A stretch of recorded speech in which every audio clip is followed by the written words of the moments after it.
Hello les matheux! Dans cette vidéo, je te propose de retravailler la réciproque et la contraposée du théorème de Pythagore. Alors, prêt à devenir un expert? C'est parti!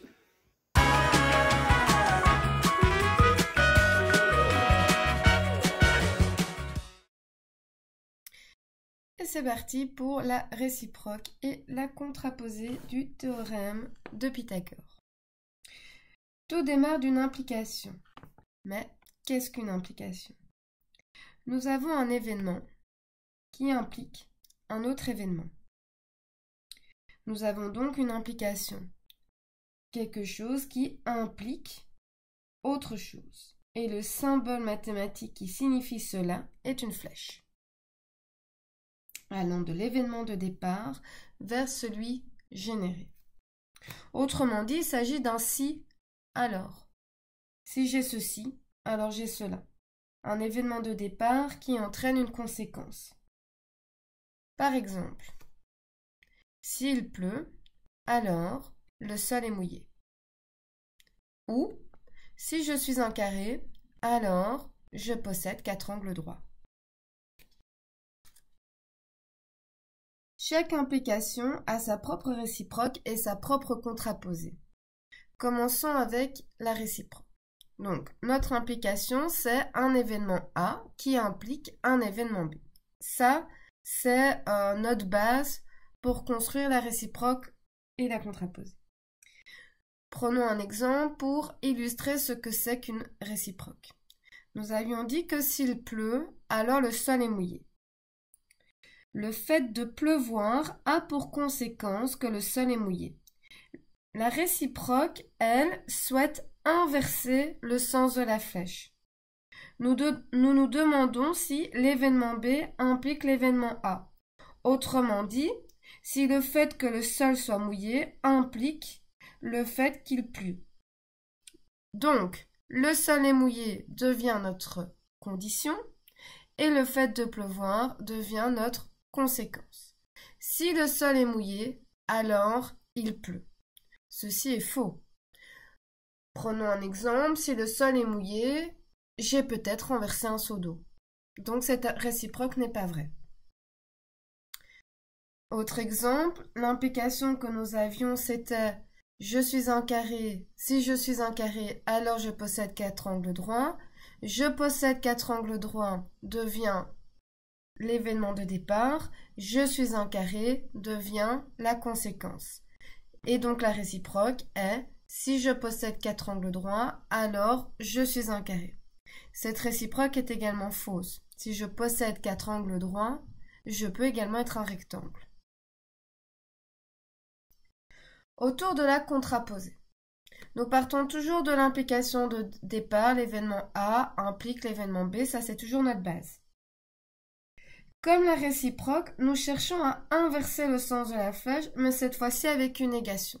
Partons d'un exemple. S'il pleut, alors le sol est mouillé.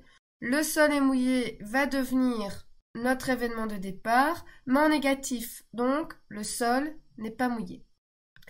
Il pleut devient notre conséquence, mais à nouveau, en rajoutant cette négation, ça devient il ne pleut pas.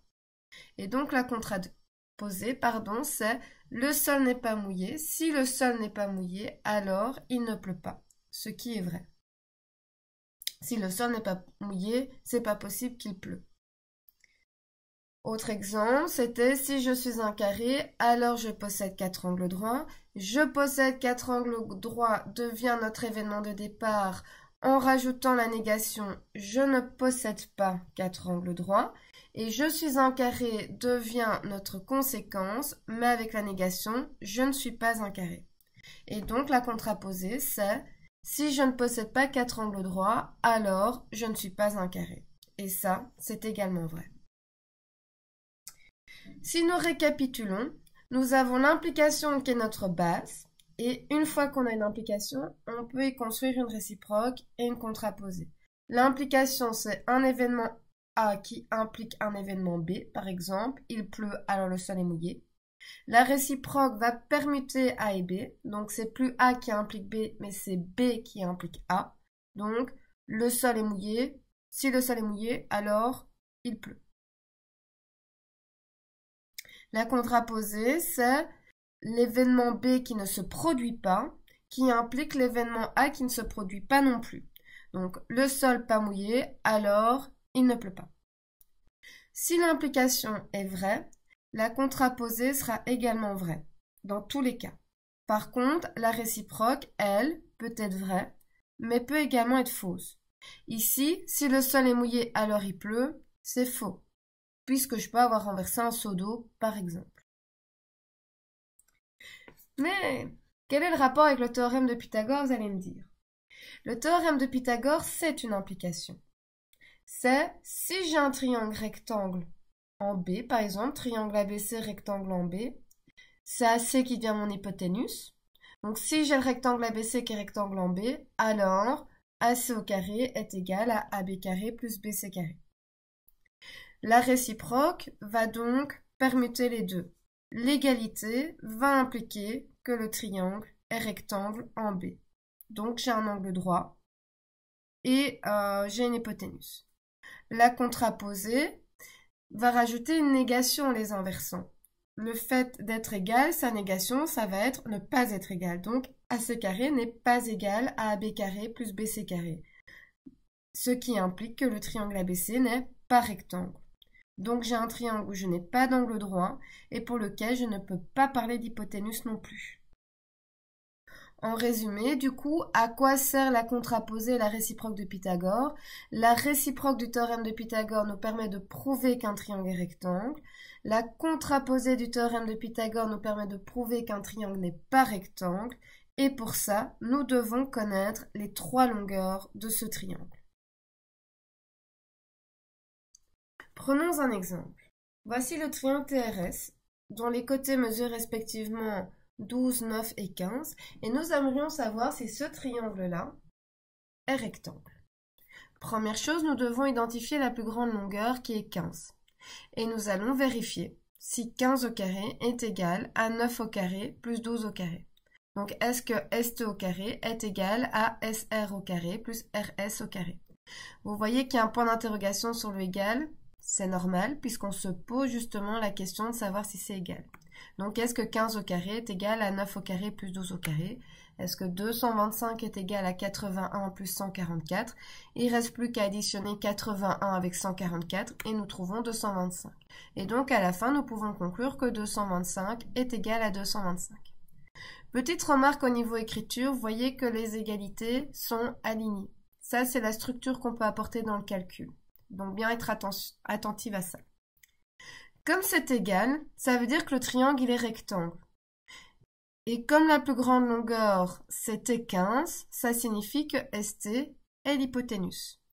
Donc, on peut dire que par la réciproque du théorème de Pythagore, c'est égal, donc c'est bien la réciproque, le triangle SRT est rectangle en R. Attention qu'il faut toujours préciser en quel sommet un triangle est rectangle. Donc, le en R est obligatoire. Deuxième exemple, j'ai un triangle XYZ dont les côtés mesurent respectivement 9, 5 et 6 et j'aimerais également savoir si ce triangle est rectangle. Première chose, la plus grande longueur. La plus grande longueur ici c'est 6. Donc je vais vérifier si YZ au carré c'est égal à 3 au carré plus 5 au carré. Donc est-ce que 6 au carré est égal à 5 au carré plus 3 au carré? Je calcule. 36 c'est égal à 25 plus 9 et 25 plus 9 c'est égal à 34. Donc ici, 36 n'est pas égal à 34. Je retrouve une négation par rapport à l'égalité. Donc, il n'est pas rectangle. Et c'est qui me dit? C'est la contraposée. Donc, par la contraposée du théorème de Pythagore, le triangle YXZ n'est pas rectangle. À toi de jouer. Voici deux triangles. Tu as les dimensions. À toi de déterminer si ces triangles sont rectangles ou pas. On appuie sur pause pour se laisser le temps d'effectuer les calculs et de conclure. Et quand tu es prêt pour entendre la correction, il suffit de rappuyer sur play.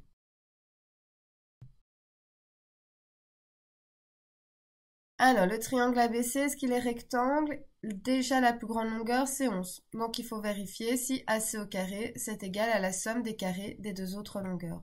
Est-ce que 11 à carré est égal à 9 au carré plus 7 au carré?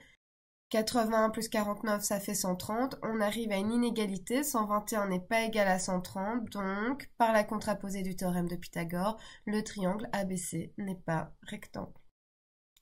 Triangle DEF, la plus grande longueur, c'est 10. Donc, on va vérifier si DF au carré est égal à la somme des carrés des deux autres longueurs.